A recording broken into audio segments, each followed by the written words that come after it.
Hey, all my Capricorn friends, welcome to my YouTube channel. My name is Teri Hunter. I'm an intuitive astrologer, and I'm here today with your February 2024 monthly horoscope. These horoscopes are based on whole sign Western astrology. So when I'm talking about a house, I'm talking about Capricorn rising as the first house. If you don't know your rising sign, you'll want to go to one of the free birth calculators on the internet. You just need your exact time of birth and location to determine that information. This is also applicable to any Capricorn moons, Capricorn sun, and a Capricorn stellium. And as we can see here, on the first day of February, we have a Capricorn stellium where we have Venus, Mars, and Mercury all in the sign of Capricorn. So if you have 3 or more personal planets in Capricorn, this is also a significant focus on your soul's journey here for this lifetime. So we start off the month with Pluto still in its 0 degree of Aquarius.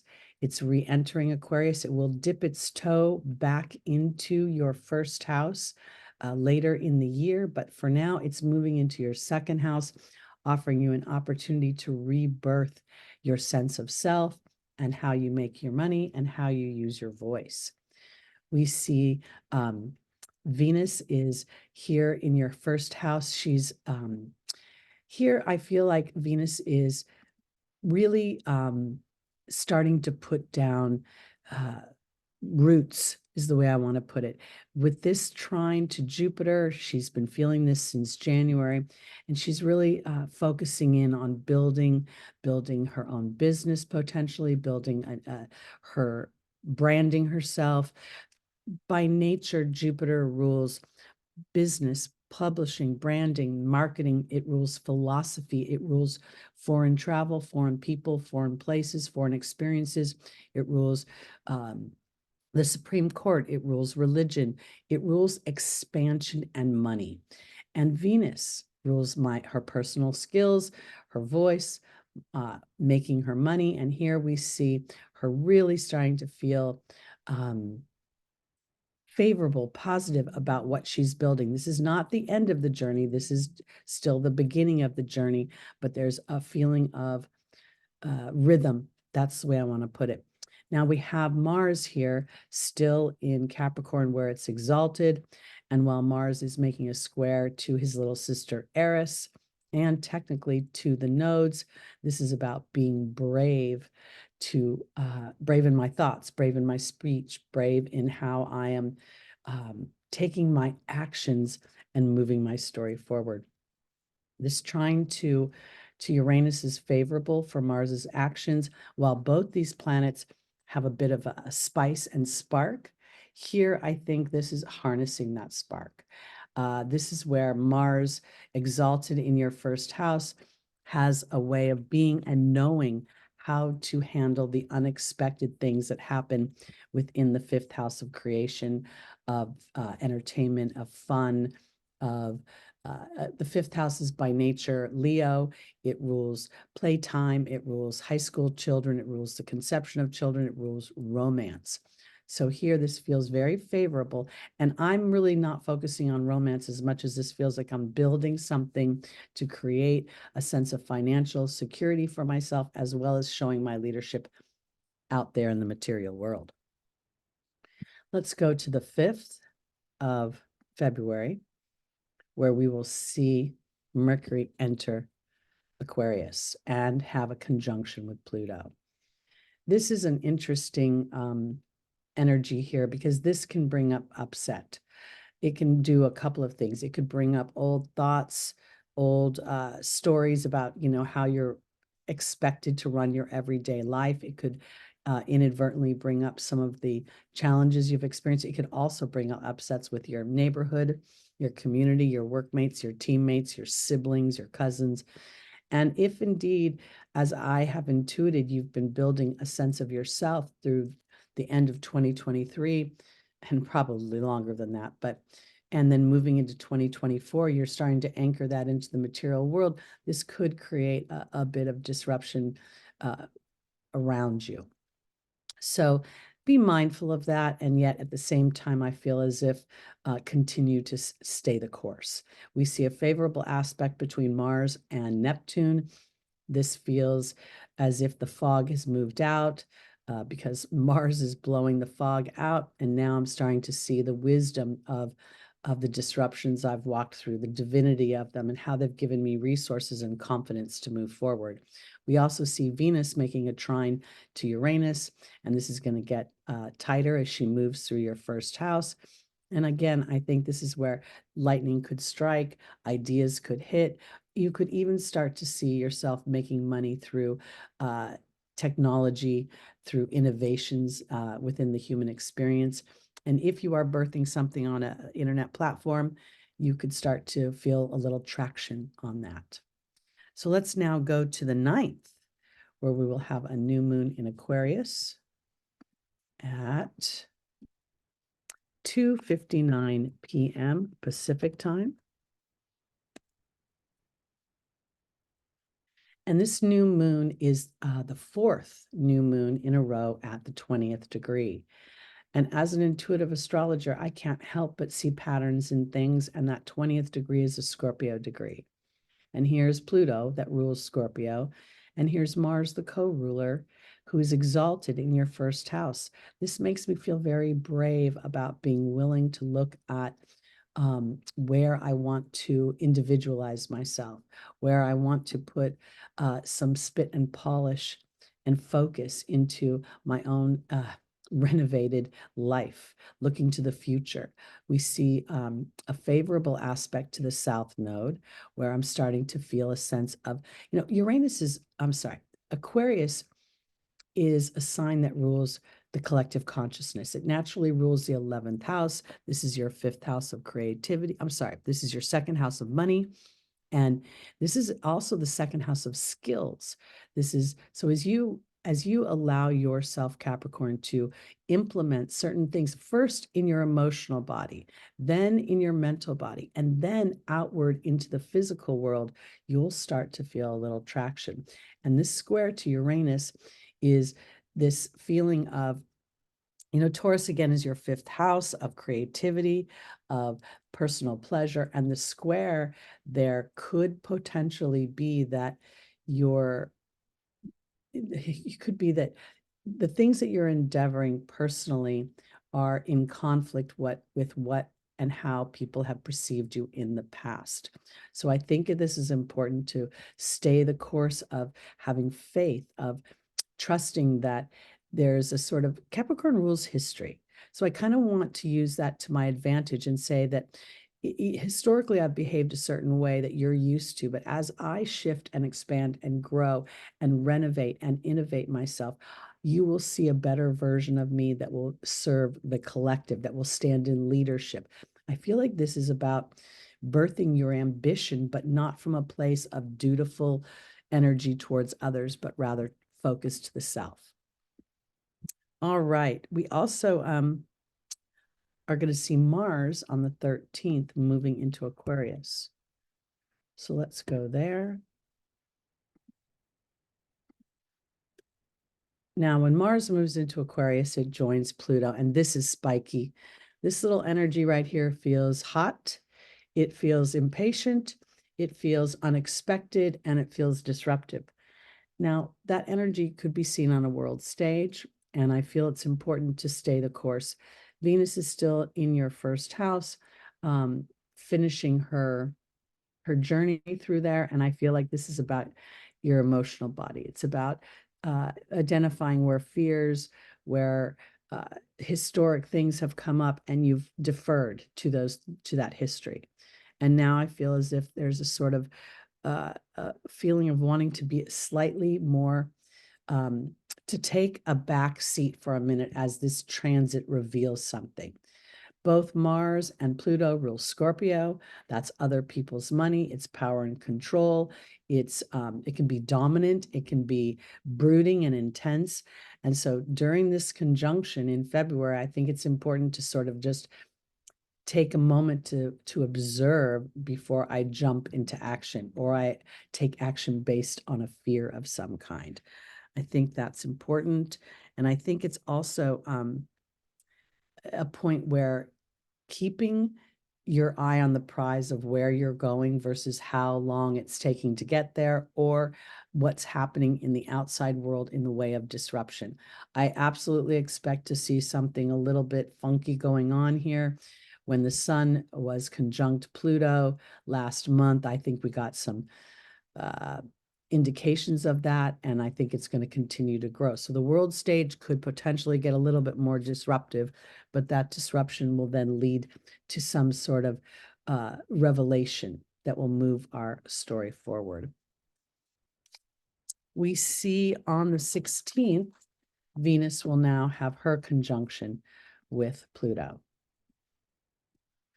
So each one of these planets have had a conversation with Pluto, and yet at the same time, Venus and Mars are going to continue to have a conversation going through your second house. This is about taking action. It's about also identifying any anger and frustration that might be getting in your way. And as Venus is conjunct Pluto, she's very much going to be aware of where she's felt toxic, where she hasn't felt good enough, pretty enough, valuable enough, had enough skills. And now she's in that identification, she has an opportunity to realign to the truth of who she is.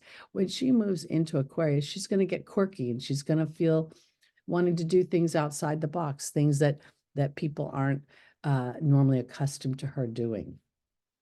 So I think that's important. And I think that that's going to bring potentially some, on the world stage, we could see some fluctuations in the financial markets due to aggressive activity around the world. I'll just put it that way. All right, let's go to the 18th. And on the 18th, the sun, a little later than noon in the day on Pacific time, will move into Pisces. And that is going to be a growing conjunction to Saturn. And I think there's the potential that for my Capricorns, the sun, as it moves into Pisces, could illuminate any trepidations, any fears, anywhere there's fog, or where there's been deception as well.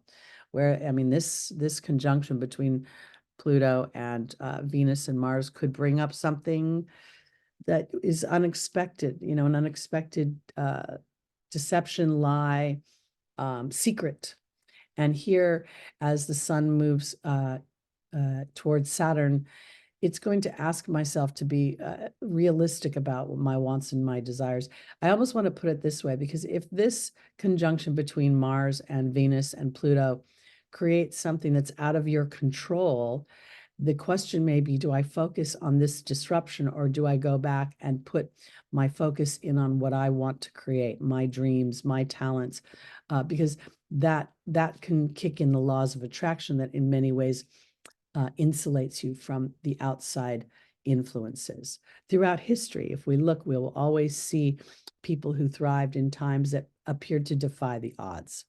So I think this is important, because Venus and Mars are growing into a conjunction together that will be exact at 5 degrees between the 20th and the 22nd.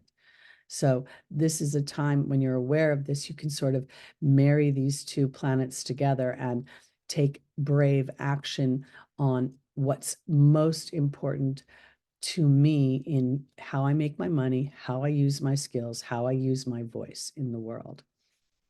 All right, let's go to the 23rd. And here we see Mercury is joining the sun and Saturn in Pisces. As this happens, I feel as if my thoughts are really, I'm starting to focus in on where I've been self-sacrificing, where I have endured beyond my own compensation, where things have been out of balance. We see Mars and Venus in an exact conjunction at 8 degrees. That 8th degree is a scorpionic degree. There's an opportunity for liberation. There could be a potential upset. These two planets are going to grow into a tighter square with Uranus, but right now they're in square to Jupiter, which could very much bring up something one had not expected regarding things that are Jupiterian. My money, my philosophies. It could even, if you're involved in a lawsuit, it could bring up something involving that. So be mindful and intentional, because as these three planets come into conjunction, I think that we can use Mercury, the Sun, and Saturn so much more to our advantage if we don't turn towards something that's unexpected and disruptive and maybe even a little bit out of our influence to rectify. That's where I want to put it. All right, let's go to 4:30 a.m.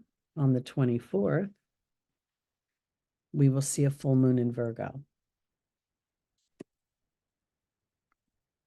Excuse me. This full moon in Virgo is at the 5th degree. Here we can now see that we have this conjunction growing between Mercury, how am I thinking? How am I expressing myself? And then Saturn. This could be an illumination, very much so, of old obligations, work duties. Virgo is your 9th house, so this will very much rewrite your belief system as you become aware of where your thoughts have enslaved you to a dynamic that doesn't serve you. And this moon being trine to Jupiter, and Jupiter again is in Taurus. Taurus is your 5th house, could help start to anchor in these new beliefs, these new thoughts that have been foreign up until now. So this very much feels like this particular new moon isn't going to illuminate something outside of yourself, but something inside of yourself, where the human structure has required something of you that did not serve your happiness. And in doing so, you have acquiesced up until now. And maybe through this full moon's illumination, you've been able to see that that hasn't actually served the bigger picture. It's just put you in a deficit of happiness, a deficit of money, a deficit of time and energy. So I very much feel as if there's a potential for a big illumination. All right, let's see now. Let's go to the 28th. And February is a leap year this year, which is fun.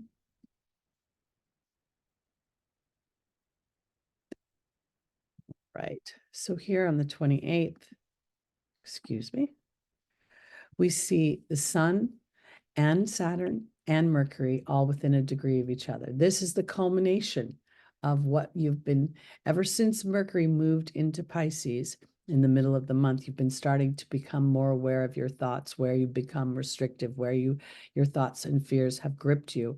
And I really believe that this growing conjunction between Mars and Venus to the square to Uranus here is going to blow something out, something unexpected. And oftentimes I've seen that a disruption is a liberating dynamic. So there's a part of me that wants to encourage a surrender to this square. Teri Hunter interprets a square as sort of a fork in the road, where there's an awareness of an old habitual thought process, pattern of behavior. And then there's this new part of myself. There's something that I have been nurturing and fostering and growing within myself, but it still isn't completely rooted. It's not a natural reaction. And the square is the tension and awareness of those two dynamics, and which one will I choose? So here, when we look at Mars and Venus making a square to Jupiter, I'm rewriting my beliefs, and they're not anchored in, but I'm very aware that my sense of self is so important in order to create balance and to create harmony for everybody. That's the sextile between Venus and the North Node. Then we see Venus making an exact trine to the South Node in Libra that she rules. And we see this 15th degree represents my thoughts. It's the Gemini degree. So I think this is super powerful and super important, because the awareness of our thoughts is not for criticism, but rather just a point of information so that we can make a more informed decision moving forward. So these first couple months of the year are really setting the tone for growth, for expansion, for awareness, and for greater levels of happiness and fulfillment. So I hope this was helpful for you, Capricorn. Please like, please subscribe, please share. I'll be back next month with your March monthly. In the meantime, please join me Sunday mornings live at 11 a.m. Pacific time. That's where we pull a tarot card and do an angel reading for the transits coming ahead in the week ahead. And if you'd like to book a reading with me, I am available, and just shoot me an email and I'll send you all the information. All right, everybody, take care. I'll see you in March.